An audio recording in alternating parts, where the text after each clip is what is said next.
Time now for Sid 60. This is where I get 60 seconds to talk about anything. Start the clock, please. Here's what's on my mind this morning.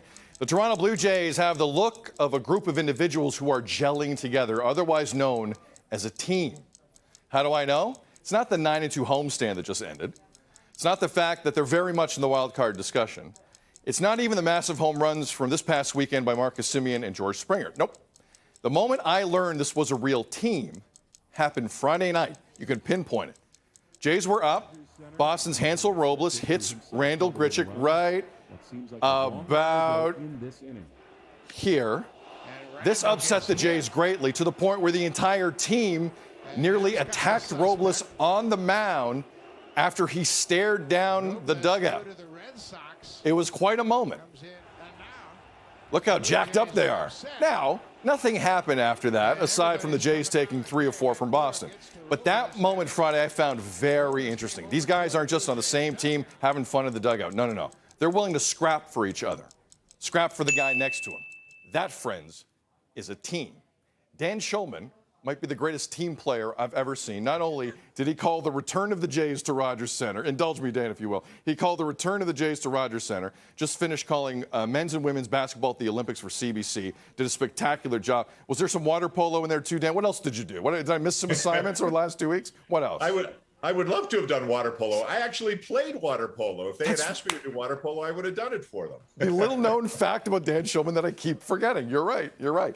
All right. Generally, Jays, one quick Olympic take afterwards. They're on the road here for 9.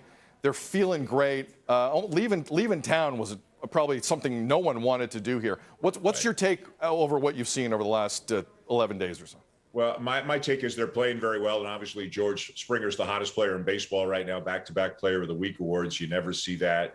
And I agree with you. You know, we see them having fun, and that's great. As you know, the Sportsnet cameras, we love showing that during games, the guys down in the barrio at the end of the dugout. But I think what they've been through the last 2 years, Dunedin, Buffalo, and the nomadic existence they've had, Sid, I think it has brought them together.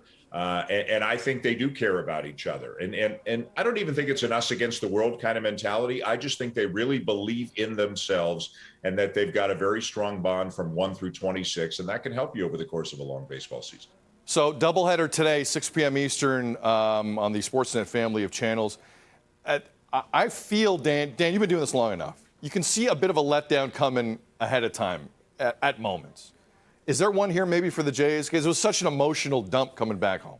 Yeah, it's funny. From being home and then having the comeback win over Boston and just it being a series against Boston, I've been thinking the same thing.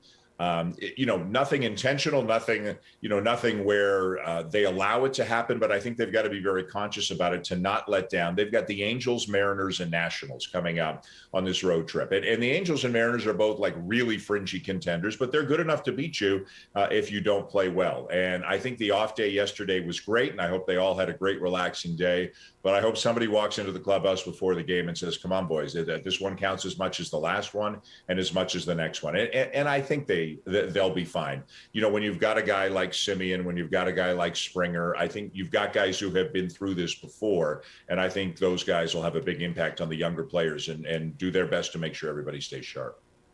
Baseball savant, Olympic basketball savant, water polo savant. Dan Shulman. In all seriousness, he's been working all hours, and he's still joining us this morning. Love you, Dan. Appreciate it. Thank you. All right, you got it. Anytime, Sid. One and only Dan Shulman, one of the finest to ever do it in this country, in North America, period. All right, we're going to take a break. Coming up on You Sound Off, should workplaces mandate vaccines? Oh, boy. Bit of a touchy one. Let us know. 1-866-267-3797. Feedback at breakfasttelevision.ca.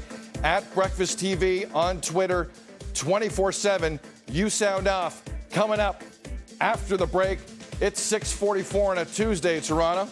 Good Tuesday morning. You're watching Breakfast Television. Much more after this.